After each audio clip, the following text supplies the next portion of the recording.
Les matins de France Culture. Guillaume Erner. Je considère que c'est une obligation morale. Je pense que les intellectuels doivent rester dans leur pays, parce que sinon la solution viendrait d'où? Ces pays vont quand même pas rester des démocratures ou des dictatures éternellement. Il faut bien un jour. Je pense que les intellectuels ont cette fonction sociale qu'ils doivent assumer. Voilà, on le fait avec nos livres, avec nos petites interventions par-ci par-là. C'est pas efficace, hein. Bon, il faut voir les choses comme elles sont. C'est pas du tout efficace. Parce que les intellectuels sont en rupture avec leurs opinions. Nous sommes discrédités par le pouvoir. Nous sommes accusés d'être au service de la France, au service de l'Occident. Du fait qu'on soit francophone, on l'est évidemment. Il faut pouvoir parler au peuple, les Algériens d'en bas. Leur parler avec la langue de l'islamisme, de l'islam, avec l'arabe populaire et tenant compte de leurs besoins, de leur situation concrète. On n'a pas de contact avec le peuple. Moi, je n'ai aucun contact avec le peuple algérien. Aucun. On ne me connaît pas.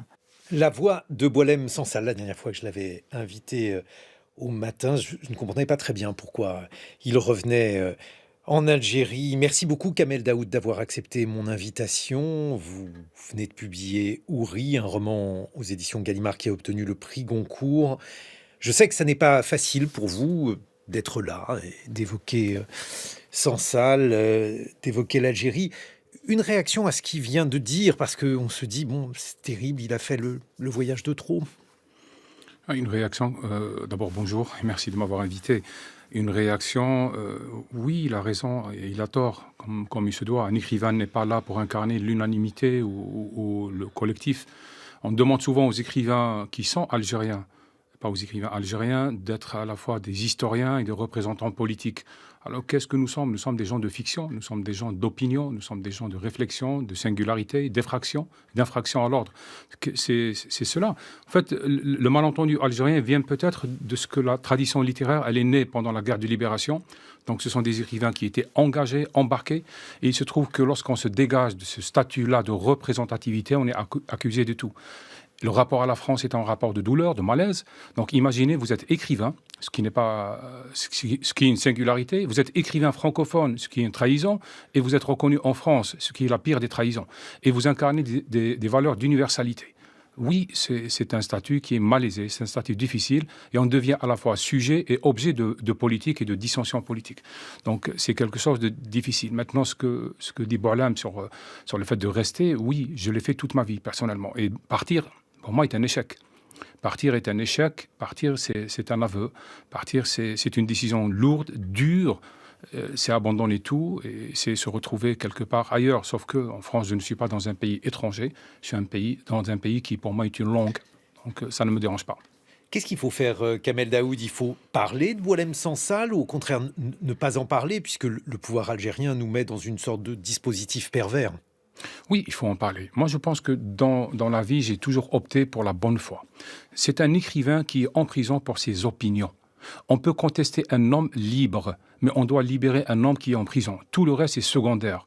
Nous, les écrivains algériens, nous sommes pris au piège de la gastronomie idéologique française. C'est-à-dire, si on arrive et on parle de la guerre civile, de l'islamisme, on nous accuse d'islamophobie. Je ne peux pas hiérarchiser les douleurs et mettre au bas de la liste mes propres traumas et pour parler des vôtres ici en France. Moi, je parle de ce que je veux. Boualem aussi. Donc là, c'est une chose singulière. Boualem est un écrivain qui est en prison pour ses opinions. Qu'on les aime ou pas, la liberté et la démocratie imposent qu'on respecte les opinions.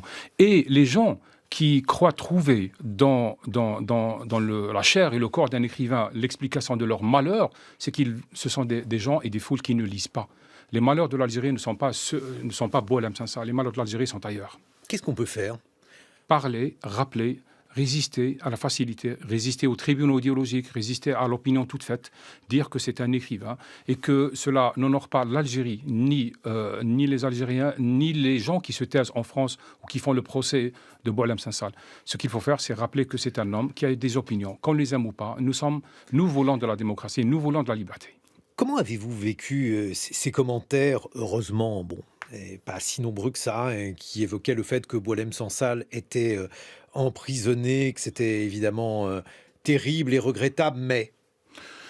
C'est désolant, c'est peut-être un excès de confort qui fait que l'on se permette de juger de la vocation et du coût de la liberté chez les autres. Le mais ne doit pas exister. Je suis désolé, c'est quelque chose de... Et puis, il y a une sorte quand même de piège pervers. On nous demande à nous, écrivains et algériens, parce que ce sont deux métiers, d'être dans le cinéma muet des batailles idéologiques occidentales ou en France. C'est-à-dire, on est dans le victimaire, on est appelé à figurer, mais on n'est pas appelé à parler. À partir du moment où nous sortons du muet vers le cinéma de parole, là, on est contesté. Il n'y a pas de mais dans cette question-là. Il n'y a pas de mais. Il y a quelqu'un qui a 80 ans, qui est malade, qui est en prison. Je suis désolé, il n'y a pas de mais. La valeur de la vie humaine, l'éthique, la morale nous impose d'être de son côté. Vous m'avez dit, Kamel Daoud, je veux parler de littérature. Et j'ai pensé immédiatement à un texte du philosophe Léo Strauss qu'il a publié en 1952 qui s'appelle « L'art d'écrire et la persécution ». Il parle de Maïmonide, donc un grand sage juif qui ne pouvait pas évoquer son judaïsme à lui avec les juifs de l'époque. Il parle de Freud aussi, qui a dû faire face à différentes formes de persécution. Et j'aimerais vous lire quelques phrases de ce texte pour vous faire réagir. La répression de la pensée indépendante a eu lieu assez fréquemment dans le passé, écrit Léo Strauss. Il est raisonnable de supposer que les époques antérieures ont produit proportionnellement autant d'âmes et d'hommes capables de pensée indépendante que nous en trouvons aujourd'hui, et qu'au moins quelques-uns de ces hommes combinaient l'intelligence avec la prudence. Par conséquent, on peut très bien se demander si certains des plus grands écrivains du passé n'ont pas adapté leur technique littéraire aux exigences de la persécution en présentant leur vue sur toutes les questions alors cruciales exclusivement entre les lignes. Est-ce que c'est ce que vous avez fait? Est-ce que c'est ce que l'on est tenté de faire écrire entre les lignes, Kamel Daoud? Est-ce que c'est ce que j'ai fait? Non. Habituellement, je suis quelqu'un de très prudent entre des écrits, mais dès que je me mets à écrire, j'oublie les règles de la prudence. Ça m'arrive souvent et je le regrette par la suite.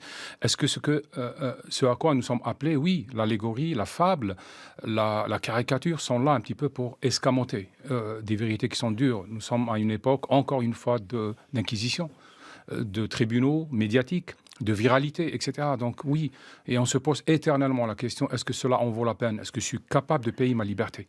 Parce que cela se paye. Est-ce que j'ai les moyens de payer la facture de ma liberté?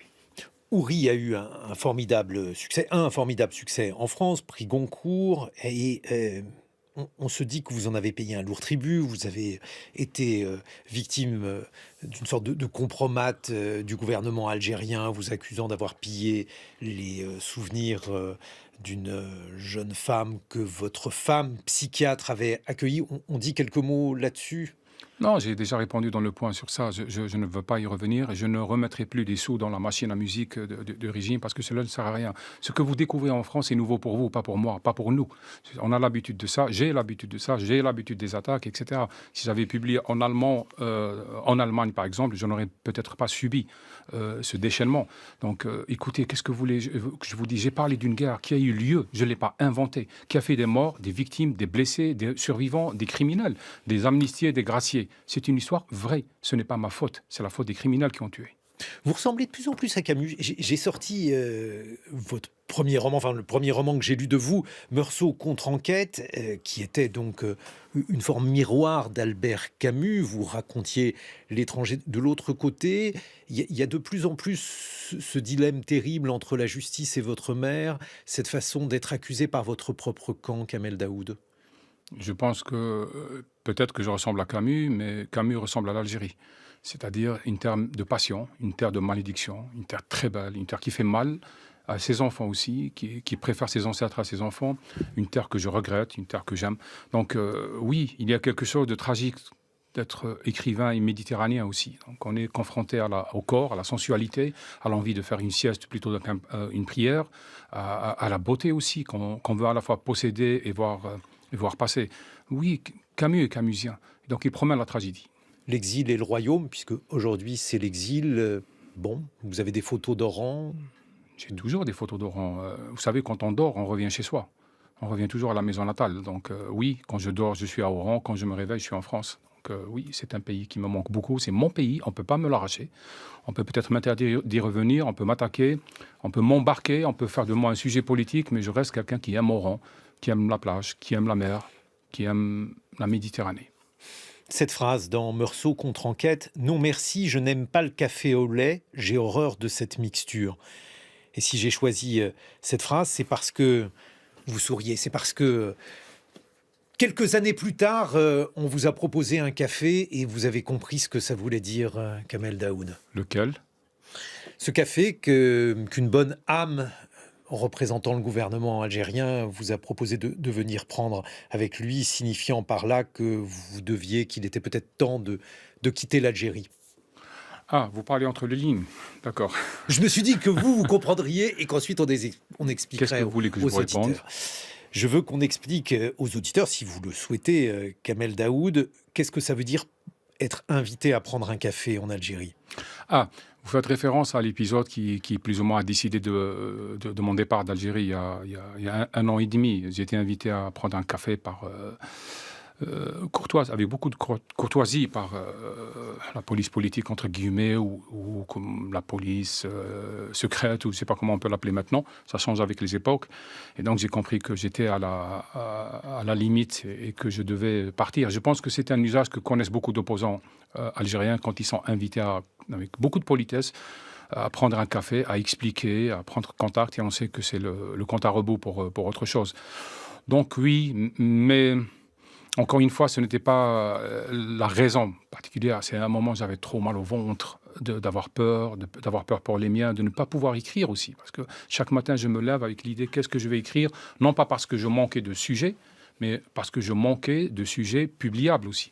Donc c'est la situation des libertés en Algérie, elle est difficile. Vous ne le savez pas en France. Vous ne le savez pas combien coûte la liberté aussi en France. Donc c'est une situation difficile, c'est une situation de peur, c'est une situation de terreur et qui force les gens soit à partir, soit à se soumettre, soit à se taire. Chacun fait le choix. Je n'en veux à personne et je ne veux que personne puisse faire puisse juger de mes propres choix. Je ne confonds pas l'Algérie et son régime. Je ne confonds pas la politique avec la terre natale. Et je ne confonds pas les histoires et l'histoire qu'on essaie de nous imposer. Donc oui, j'ai été invité à prendre un café et j'ai préféré prendre l'avion. Je vais dire quelque chose prudemment, Kamel Daoud. Il y a au moins dans votre malheur, dans notre malheur, parce qu'on observe l'emprisonnement de Sansal avec beaucoup de tristesse, il y a quelque chose d'inouï, c'est que malgré tout, le pouvoir algérien rend un hommage involontaire à la littérature. Oui, on m'a souvent posé la question, vous savez, surtout face à des collégiens qui vous disent « mais pourquoi on en veut tellement à des écrivains ?»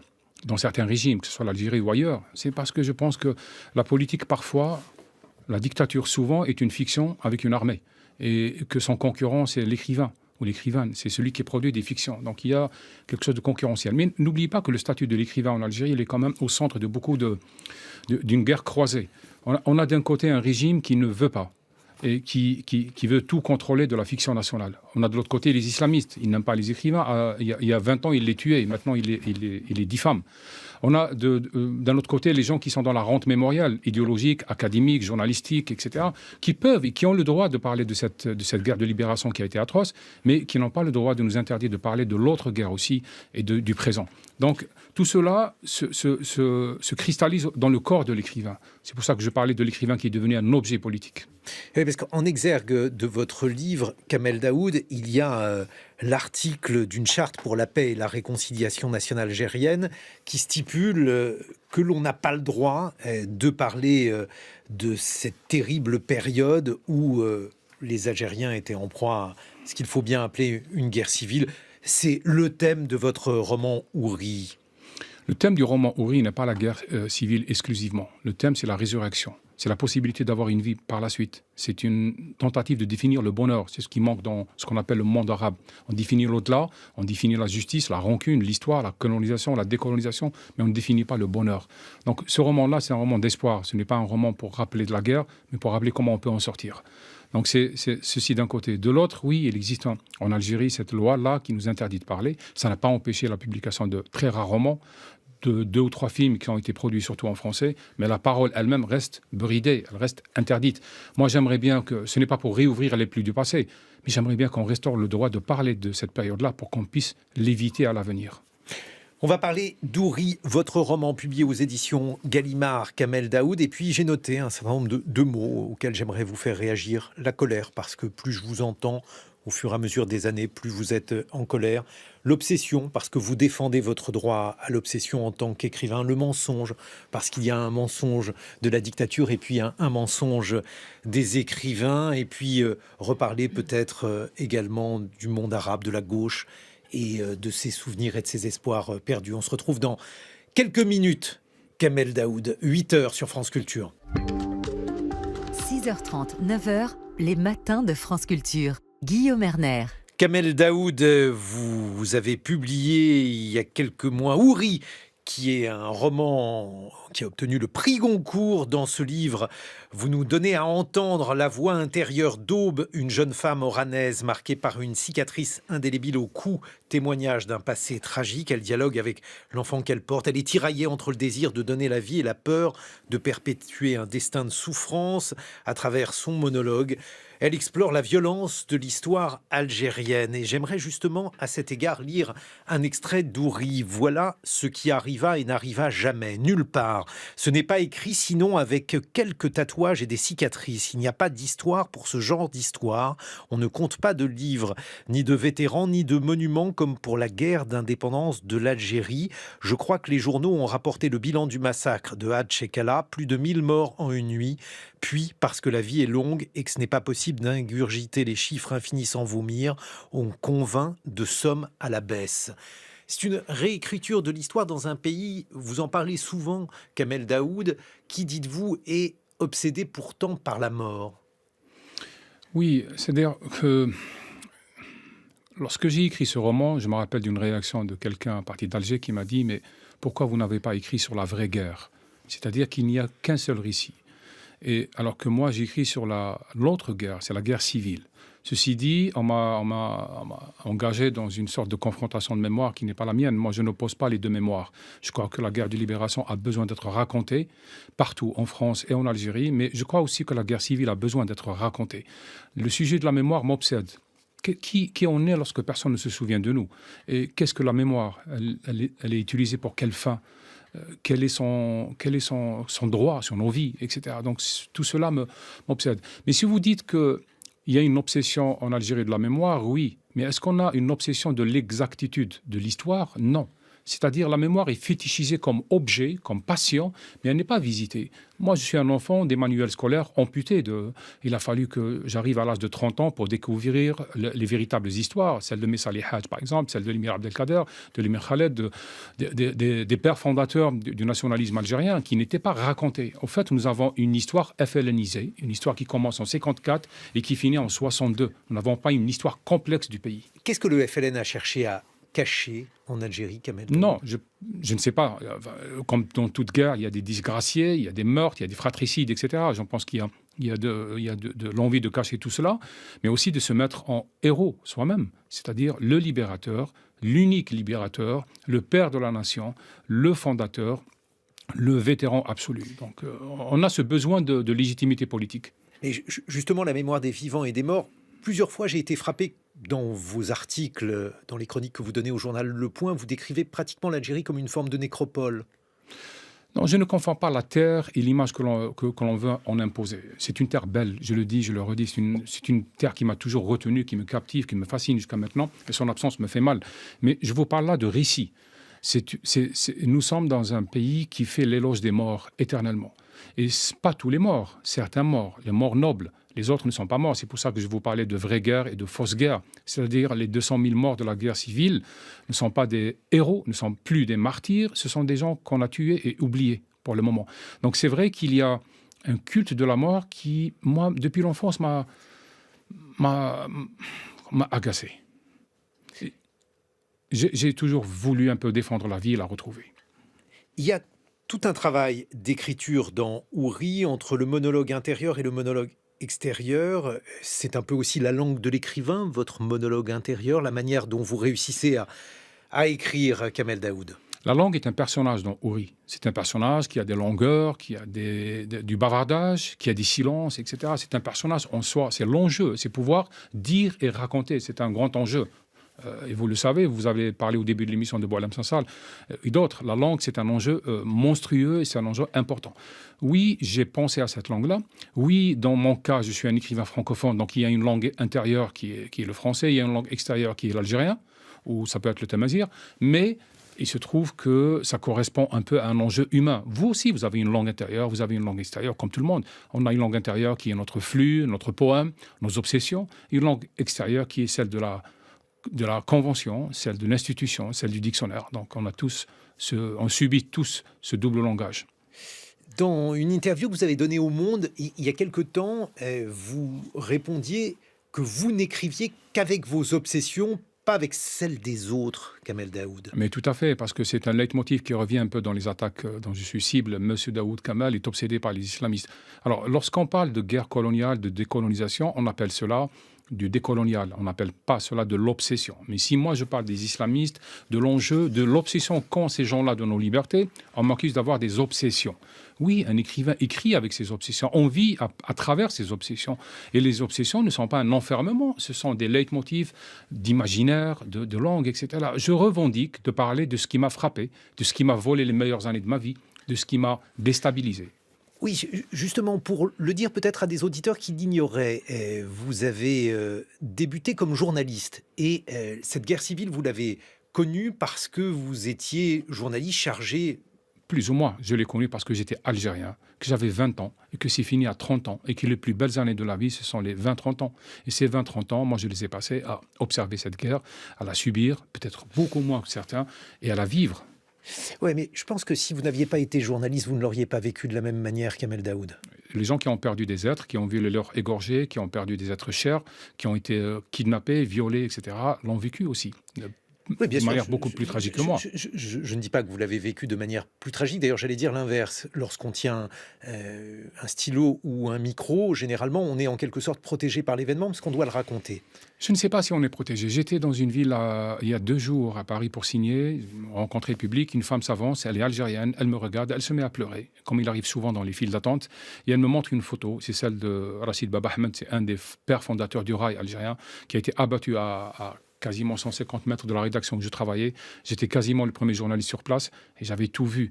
Et des années plus tard, je rencontre son épouse. Est-ce que j'ai vécu les choses par procuration? Oui et non.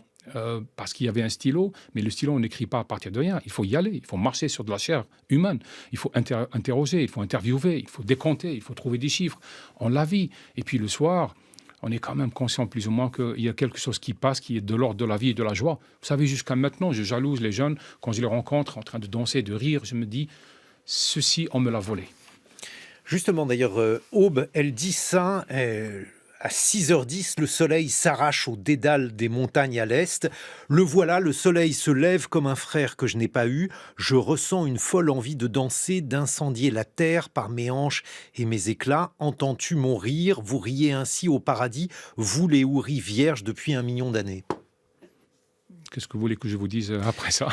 Je veux que vous me parliez des rires, de la danse, de cette vie qui a été dérobée à cette jeune femme. Et je veux que vous me parliez aussi de la femme en Algérie, parce que parmi vos obsessions, il y a également le statut des femmes en Algérie. Il y avait également cela, par exemple, dans cette nuit au musée que vous aviez publiée en 2018, je crois.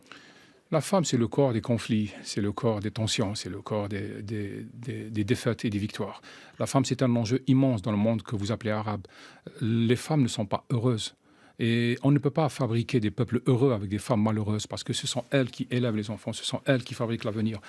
Et nous, dans le monde arabe, je me permets de dire nous, dans le monde arabe, on ne peut pas avancer avec la moitié de nos armées, entre guillemets, contre l'ignorance, contre l'inculture, contre la dépendance, etc.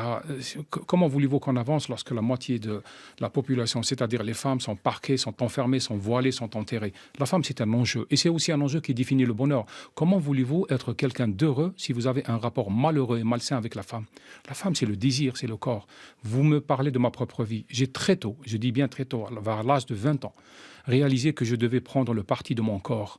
Parce que c'est celui qui me fait vivre, c'est celui que je vais perdre, et c'est par son biais que j'éprouve le monde. Donc, par rapport aux idées, aux temples, aux croyances, aux divinités, j'ai pris le parti de mon corps. Et à partir de ce moment-là, je me suis dit, dans un pays qui qui fait l'éloge de la mort, du martyr, des chants d'honneur, des cimetières, moi je prends le parti de rire, de danser, d'écrire, d'être heureux. J'avais dit ça dans un discours un jour quand j'ai reçu une distinction. J'ai dit, je crois que les gens qui sont morts en Algérie pour la guerre de libération, ceux-là, ils sont morts pour que je puisse danser, rire, boire, m'amuser, regarder des films, aimer, etc. Ils ne sont pas morts pour que je leur ressemble, ils sont morts pour que je vive 2 fois plus, que je vive leur vie aussi. Donc, j'ai pris le parti de vivre. Et quand on est dans ces champs d'honneur multiples qui sont le mémorial, la mémoire, etc., quelque part, dire que j'ai le droit de rire est une infraction. Et tout le monde vous en veut pour ça.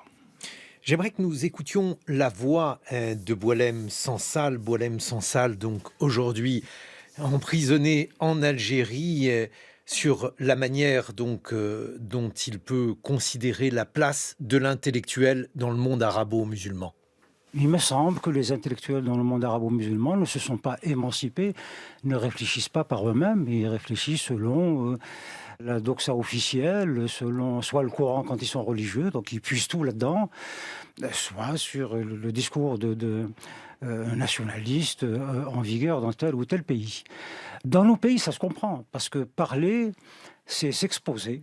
Et c'est un risque important. Beaucoup de gens ont fini en prison, ont été assassinés. Ce qui me surprend et me gêne et me chagrine, c'est que même dans les pays occidentaux où les intellectuels arabes sont libres, ils peuvent s'exprimer, peuvent se mobiliser, ils ne le font pas. Sauf quelques-uns, évidemment. Mais ceux-là, peut-être dire quelque chose qui va vous faire sourire, ils sont tellement prestigieux, ils sont à un tel niveau supérieur que ça n'a pas d'impact sur le jeune islamiste de là-bas. Ça reste très académique. Un intellectuel, évidemment, il est maître d'une science, mais aussi de l'art de parler à la population. Et ça manque. Le rôle des intellectuels dans le monde arabe, Kamel Daoud. Je pense que les intellectuels sont là pour penser le présent, pour imaginer le bonheur, pour défendre le corps. Je ne suis pas d'accord avec l'idée qu'ils n'ont pas d'impact, parce que s'ils n'avaient pas d'impact, ils n'auraient pas été autant attaqués. On n'emprisonne pas un écrivain qui importe peu. On emprisonne un écrivain parce qu'il importe beaucoup, parce qu'il fabrique du sens. Et Boualem Sansal est en prison parce que c'est quelqu'un qui a ses opinions, qui est indépendant, qui n'est pas dans la représentation ni historique ni mémorielle, etc. Donc, je ne suis pas d'accord. Je pense que il y a quelque chose c'est vrai, on peut parler d'émancipation. Comment s'émanciper? Comment devenir, et ça c'est une idée qui m'obsède, moi-même le centre du monde. Je ne suis pas écrivain algérien, je suis écrivain et algérien et français et un habitant du monde. Donc je ne veux pas être ramené à cela, à une sorte d'appartenance. Pour moi, le monde, c'est des cultures, c'est des récoltes et des racines aussi. Donc oui et non. Un intellectuel dans le monde arabe, c'est vrai, il est confronté à la terreur éditoriale, aux attaques, aux viralistes, comme je les appelle. C'est quoi un viraliste? C'est quelqu'un qui a remplacé plus ou moins le journaliste, c'est-à-dire c'est quelqu'un pour qui la préoccupation de l'exactitude et du vrai est peu importante. Ce qui est important, c'est comment viraliser l'information. Et donc un intellectuel, il est soumis à des procès de loyauté aussi. C'est-à-dire, au nom de la guerre, vous ne pouvez et vous ne devez parler que de cela. Et si vous êtes en France, vous ne pouvez et vous ne devez parler que de cela, alors que moi, j'ai envie de parler d'autre chose. Je sais que vous êtes lassé par l'actualité, vous n'êtes pas le seul, d'ailleurs, Kamel Daoud. Mais justement, comment fait-on lorsqu'on est coincé d'un côté par ce qui se passe en Algérie, de l'autre côté par ce qui se passe, par exemple, aux États-Unis aujourd'hui? Quel est l'espace qui reste pour les intellectuels, les artistes, les écrivains? L'espace de la constance, l'espace de la bonne foi, l'espace de la continuité. Il faut continuer à agir. Moi, je me rappelle de la parole d'un syndicaliste algérien, j'avais 22 ans, je me rappelle, il y avait une petite grève à Oran, et on était un peu à discuter, et je lui ai dit, mais telle et telle personne manque maintenant, elles ne viennent plus. Il m'a dit une phrase qui me marque jusqu'à maintenant, c'est l'action qui fait la décantation. C'est-à-dire qu'il faut continuer à faire ce qu'on doit faire, ce qu'on sait faire, et le faire jusqu'au bout, avec le droit à l'erreur et le droit à la certitude aussi, et le droit à la bonne foi. Moi, je pense qu'un écrivain doit écrire. Un journaliste doit faire son métier, informer. Un politicien doit défendre des idéaux, plus ou moins. Je me fais peut-être une idée naïve. La réalité du monde, elle est différente. Mais je crois en la vertu de la constance. Il faut continuer en se disant « j'ai le droit ». Il y a quelques instants, aux informations de 8 heures, on entendait évoquer Donald Trump qui promet un enfer aux Gazaouis si les otages ne sont pas libérés. Une réaction sur cette menace, sur ce qui se passe à Gaza, en Israël, Kamel Daoud? Qui suis-je, moi, pour en parler? Qui je suis qui? Bien sûr que cela me déchire le cœur de voir des gens mourir autant à Gaza qu'au Soudan, autant en Syrie que lorsque ce fut le cas en Algérie. Toute mort n'a pas de... Un homme tué ou une femme tuée, un enfant tué n'a pas de nationalité. Ce sont des victimes, quel que soit l'endroit. Donc on peut parler de tout. On peut parler des otages, on peut parler des gens qui ont été kidnappés le 7 octobre et tués, on peut parler des milliers de morts à Gaza, on peut parler des 130 000 morts au Soudan, etc. Moi, je ne crois pas à la hiérarchie des morts. Et je pense que chacun a le droit de s'engager pour la cause qui le motive, qui le blesse, qui l'exalte, qui le rend meilleur. Donc il n'y a pas de hiérarchie des causes pour moi. Mais apparemment, il y en a une pour le pouvoir algérien, parce que lorsque Sansal a été emprisonné, il était question de lutter contre les macronito-sionistes. Qu'est-ce que c'est que ça, les macronito-sionistes? Si vous voulez que je décortique le langage des propagandes du régime d'Alger, Non, mais il y a une dactylographe, on a l'habitude avec le Kremlin, mais là, c'était un terme nouveau. Donc je me dis, un écrivain, ça doit être intéressé par les néologismes. Non, je pense que l'urgence de l'écriture rend un écrivain plutôt classique. C'est quelqu'un qui aime que la langue soit parfaite, qu'elle soit exacte, qu'elle soit belle. Et donc les langages de propagande, ça ne m'intéresse pas. Franchement, ça en dit beaucoup sur les obsessions malheureuses d'un régime qui cache tout un pays, plutôt que sur moi. Donc je vous invite à lui poser la question. Alors, ça me fait rebondir sur un autre mot que je vous ai entendu plusieurs fois prononcer, mensonge. Alors bon, on a beaucoup parlé du mensonge de la dictature algérienne. J'aimerais vous entendre parler du mensonge des écrivains. Oui, ce sont des gens qui ont droit au mensonge aussi. La fiction est un mensonge, mais de convention.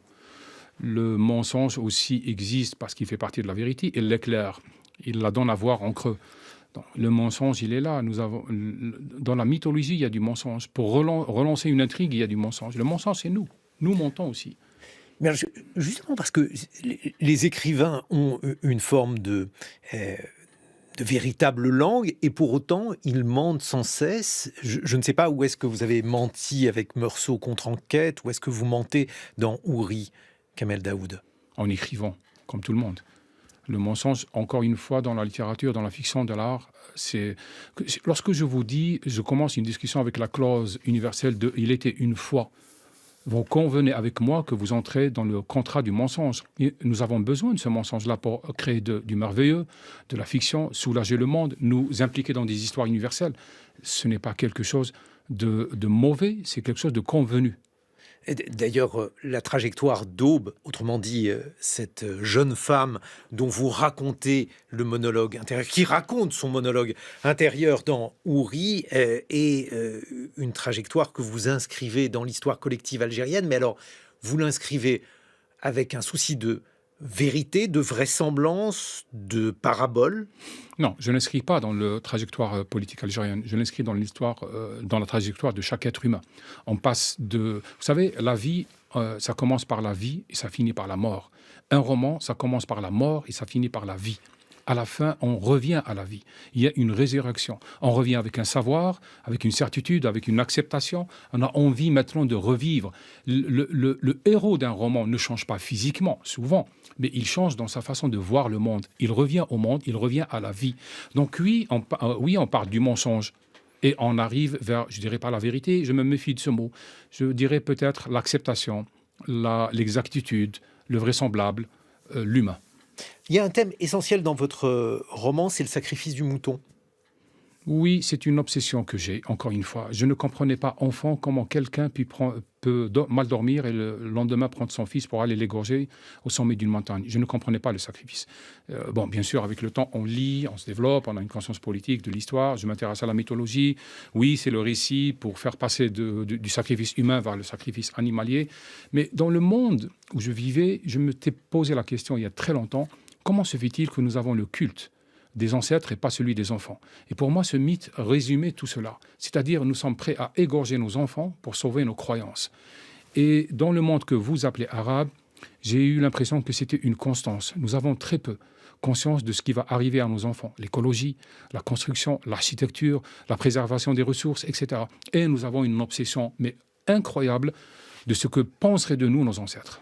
Ça fait 2 fois que vous utilisez l'expression dans ce monde que vous appelez arabe, j'ai rien appelé du tout, mais vous l'appelleriez comment, Kamel Daoud? Chaque pays par son prénom. Algérie, Tunisie, Arabie Saoudite, Irak. C'est comme si je débarquais en France et je disais vous les chrétiens ou vous les occidentaux. C'est un peu une formule passe-partout. Le monde arabe, c'est un lexique politique inventé à l'époque de l'Empire ottoman. Donc non, moi ça me dérange. Cette identité, transidentité collectiviste, ça me dérange. Je suis algérien et je suis français, mais je ne suis pas saoudien. Je vous ai entendu dire que vous étiez aussi marocain. Je suis aussi marocain, comme j'ai déclaré être tunisien, parce que pour moi, le Maghreb existe. Je ne crois pas au cloisonnement par la rancune, par les fausses frontières, par les visas, par les propagandes. Je ne crois pas à ça. Je ne rêve pas d'être dans une sorte d'exclusivité hyper-nationaliste.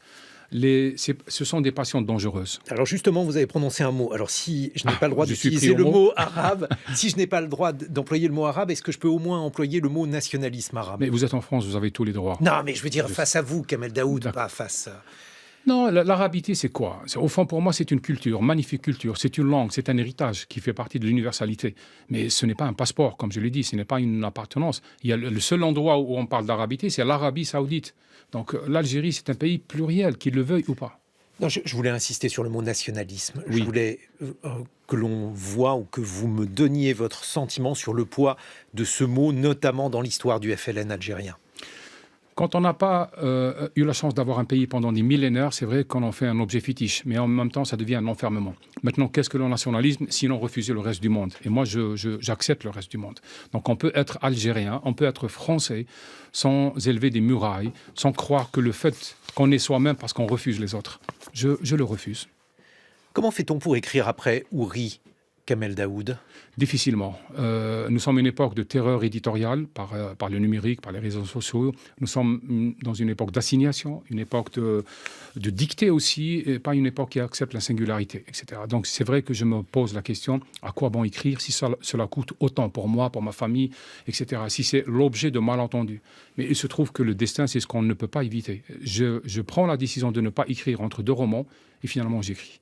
Mais alors, qu'écrivez-vous en ce moment? Je ne veux pas que vous nous révéliez des secrets, mais est-ce que c'est encore possible? On a débuté cette conversation par une citation du philosophe Léo Strauss sur écrire entre les lignes.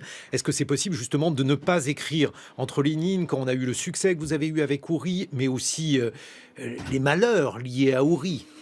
Oui, mais cela fait partie. Je pense qu'à cette époque-là de viralisme, le succès attire autant la passion, que l'éloge, que la condamnation, que les attaques. Il faut l'accepter à un certain moment. Là, je n'écris pas. Vous savez, après un Goncourt, l'agenda est très difficile à gérer. C'est une épreuve quasiment physique. Donc, mais j'ai des envies d'écriture, j'ai des histoires qui me traversent, qui me passent par la fenêtre. J'ai des obsessions, pour revenir à tout cela. Et je vais essayer de résister à l'envie d'écrire, parce qu'il me faut du temps pour écrire, il faut de l'envie, il faut du courage aussi pour écrire.